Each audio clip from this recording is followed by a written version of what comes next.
The letter arrived on a Thursday afternoon addressed to my husband. He was at work.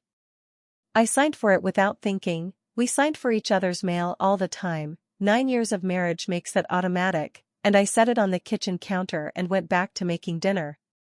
Then I noticed the return address. It was from a debt collection agency. And the amount printed on the outside of the envelope, visible through the small plastic window, the way those letters always showed just enough to make your stomach drop, was not a small number. It was not our debt. I knew that immediately. We were careful with money. I was an accountant. I knew exactly what we owed and to whom and when it was due. This was not ours. But it was addressed to our house. And by the time my husband came home that evening and I handed him that envelope and watched his face do something I had never seen it do before, I understood that we were at the beginning of something that was going to change everything we thought we knew about his family. My name is Rachel. My husband is David. His father is a man named Howard Merritt, and for the 9 years I had been part of this family, Howard had been its undisputed center of gravity. Not its warmth. That was David's mother, Carol, a gentle and generous woman who made her house feel like a place people wanted to stay. Howard was not warm. Howard was impressive. There is a difference, and in the Merritt family, that difference had never quite been examined. Howard had built a construction and property management company over 30 years. It was not publicly known, not enormous, but solid, the kind of business that a family points to as evidence of what they are made of. He drove a Mercedes. He had a boat. He gave money to the church and the local hospital, and he was the kind of man who got his name on things, a room, a bench, a plaque outside a building, and seemed to draw genuine satisfaction from that. He had opinions about everything. About politics and money and the right way to raise children and the right neighborhoods to live in and the right schools and the right investments. He shared these opinions with the consistency of a man who had never been seriously challenged on any of them. He had opinions about me. Not hostile opinions. Howard was too careful for hostility. But I had always felt, beneath the surface politeness, an assessment. I was a good enough wife for David. Competent. Steady. But not quite what Howard had imagined for his son. Not from the right family, not connected to the right people, not impressed enough by Howard's money and standing to treat them with the reverence he preferred. I was an accountant. I looked at numbers for a living. I had, from the very beginning, a particular kind of attention to the way things actually were beneath the way they appeared to be. Howard had never liked that about me. He was about to like it even less. David opened the envelope at the kitchen table. I sat across from him. I had poured 2 glasses of water, not wine, water, because something about the moment felt like it required steadiness, and I watched him read. His face did the thing I had noticed when I handed it to him. A sequence of expressions that moved too fast to fully name. Something that started as confusion and moved through recognition and arrived somewhere I could only describe as a reckoning. "What is it?" I asked. Quietly. He looked up. "It's addressed to me, but," he stopped. "It's not mine." "I know," I said. "Whose is it?" He put the letter down flat on the table. He did not answer immediately. He sat with his hands on either side of it like he was trying to contain something. "Dad," he said finally. "It's Dad's." I want to explain what the letter meant, because the details matter. The debt collection agency was pursuing a business loan that had gone into default. The loan had been taken against a personal guarantee, Howard's name, Howard's signature, but the correspondence had been redirected to our address. Which meant Howard had listed our address as his contact point. Without asking us. Without telling us. David called his father that evening. I sat in the living room and listened to one side of the conversation, which was enough. Howard's explanations came in layers, the way explanations do when someone has been maintaining a version of events for a long time and is suddenly being asked to account for the distance between that version and the truth. The first layer, it was a temporary situation. A cash flow issue. He had it under control. The second layer, after David pressed, there had been some problems with a development project. Costs had overrun. A partner had pulled out. He had taken a loan to bridge the gap. The third layer, which David extracted with the quiet persistence of someone who had grown up watching his father manage reality through sheer force of presentation, the loan was not the only one. There were 3 of them. Combined, just under $400,000. And Howard had been in default on all 3 for 8 months. David came into the living room after he hung up. He sat in the armchair, not the couch, the armchair, the one that faces slightly away from the room, the one he sits in when he needs to process something privately in the company of another person. I let the silence run for a full minute. Then I said, "How bad?" "Bad," he said. "How bad is bad?" He told me. I sat with the numbers. $400,000. 8 months in default. 3 separate loans. And now debt collectors sending correspondence to our address, which meant Howard had used our address without authorization, possibly to obscure his own location from creditors, possibly for reasons I did not yet fully understand but that my accountant's brain was already beginning to assemble. "Rachel," David said. He was looking at me with an expression I recognized. It was the expression of someone who needs their partner to be honest with them even when the honesty is going to be hard. "Tell me what you're thinking," he said. "I'm thinking," I said carefully, "that using our address on financial documents he's in default on is not a small thing. Legally." David was quiet. "It could create liability questions," I said. "Depending on how it was done. I'd need to see the full documents." "He's my father," David said. Not defensively. Just stating the fact, laying it on the table between us, as if checking that I had registered its weight. "I know," I said. "I'm not suggesting we abandon him. I'm saying we need to understand exactly what we're looking at before we make any decisions." He nodded. We sat in the living room for a long time that night, the 2 of us, working through what we knew and what we didn't know and what it meant. This was, I would later understand, just the first layer. Howard came to dinner on Sunday. David had asked him to come. I had agreed, because I understood that the conversation needed to happen in person, in a space that was ours, where David had the home ground to ask the questions that needed asking. Carol came too. She arrived looking like a woman who had been awake for 3 nights, which she had. Whatever Howard had told her in the intervening days, I did not know the full content of their conversations, had taken a visible toll. I had made dinner.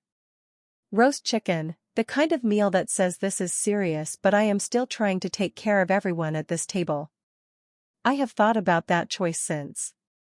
About how women do that, use food as a gesture of steadiness when everything around them is unsteady. Howard sat at the table and he looked like a different man. Not smaller, exactly. But the impressive architecture of him, the confidence, the authority, the particular way he occupied space, had developed cracks that the good lighting of his own house usually concealed. Under the kitchen light on a Sunday evening, they were visible. David asked the questions. Methodically, without anger, in the way he had clearly been preparing since Thursday evening. How long had this been developing? When did the development project go wrong? What had the partners done? Who else knew? Why had he used our address? Howard's answers were what they were. The project had started going wrong 18 months ago. The partner, a man named Garrett who I had met at a Merritt family function 2 years earlier and who had shaken my hand with too much firmness and talked about himself for 20 minutes straight, had withdrawn his investment when the numbers got difficult.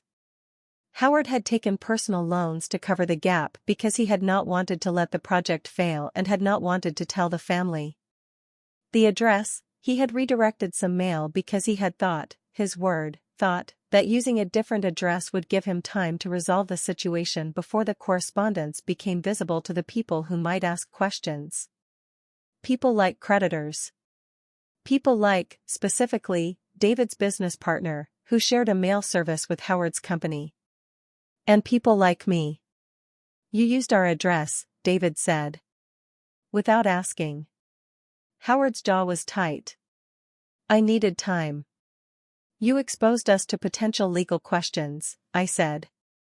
Not loudly. If collectors assume we have a relationship with these debts, it creates complications for us. You should have asked. Howard looked at me. It was the look he usually reserved for the moments when I said something he considered outside my lane. An old look. A familiar one. But this time it had something new in it. Because I was not wrong, and he knew it, and he knew that I knew it, and the usual tools for managing that situation, the slight dismissal, the redirect, the confidence that his authority would simply override my observation, those tools were not available to him tonight. He looked away first. In 9 years, that had never happened. Here is what we did. I want to be clear that what we did was not punitive. It was not designed to expose Howard or humiliate him or make him pay for 9 years of being slightly dismissive of the woman his son had chosen. What we did was what the situation required. Practically. Legally. Financially. I contacted a lawyer, my own, not Howard's, because the legal question of the address redirect needed independent assessment. The lawyer confirmed what I had suspected. There was no direct liability for David and me, but the situation needed to be documented carefully and we needed to formally notify the collections agencies that our address was not a valid contact point for Howard's debts. I also, with David's knowledge and agreement, put together a full accounting of the Merritt family company's financial position. Not because anyone asked me to. Because Howard was going to need a clear-eyed picture of where he actually stood if he was going to make any kind of plan, and the picture he had been carrying in his head, the version where it was all manageable, all under control, all just temporary, that picture was not going to help him. I spent 2 evenings building a document. Assets versus liabilities. The current value of the development project, which had stalled but still had recoverable value. The business revenue, which was actually still functioning, Howard's main business, separate from the project, was healthy. The debt structure, laid out in terms of priority and urgency. It was not a hopeless picture. That was the thing. It was a bad picture, but not an unrecoverable one. If Howard stopped managing appearances and started managing reality, there was a path. I brought the document to the next family meeting. I want to describe the moment I put that document on the table. Howard looked at it. Then he looked at me. And for the first time in 9 years, he did not look at me like I was a variable he had already assessed and filed. He looked at me like he was seeing something he had missed. Carol reached over and put her hand on the document gently, like it was something fragile. "You did this?" she asked me. "Yes," I said. "How long did it take?" 2 evenings, I said. She looked at her husband. There was something in that look, between the two of them, private and long and weighted with everything a marriage accumulates, that I did not try to read. It was not mine to read. Howard cleared his throat. "I don't know how to do what you've done here," he said. Meaning the document. Meaning the numbers, laid out cleanly, without narrative management. "I can walk you through it," I said. He was quiet for a moment. "I'd appreciate that," he said. In 9 years. Those 4 words. I would appreciate that. I kept my face steady. But inside, something moved, not triumph, not vindication. Something quieter. The feeling of a wall becoming a door. The months that followed were hard in the way that real financial reconstruction is hard. Howard engaged a financial advisor, one I helped him select, because he asked.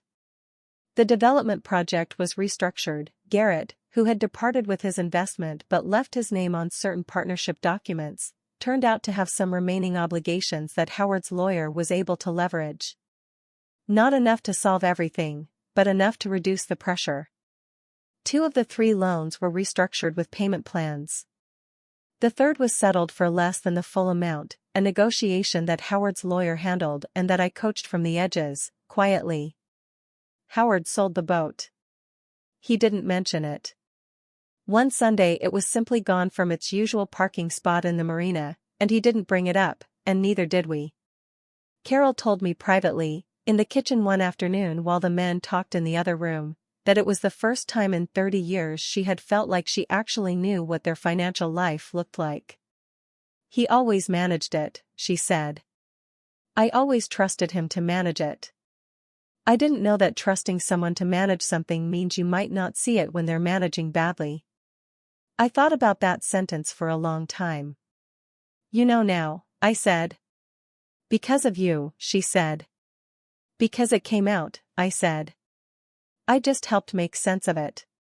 She shook her head. Don't do that. Don't minimize it. She looked at me directly.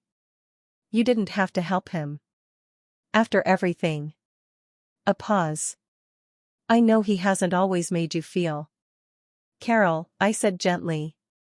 He's David's father. That's enough reason.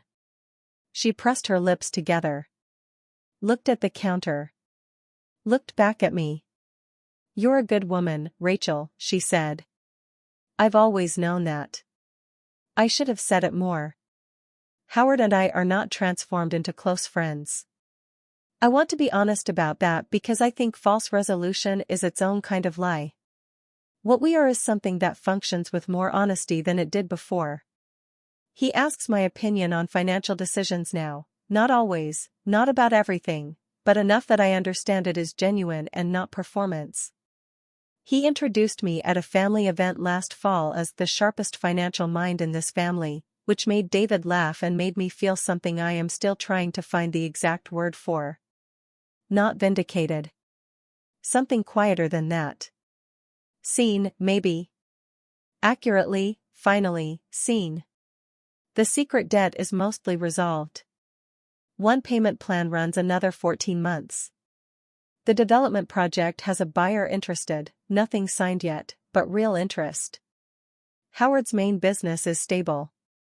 The thing that changed was not the numbers.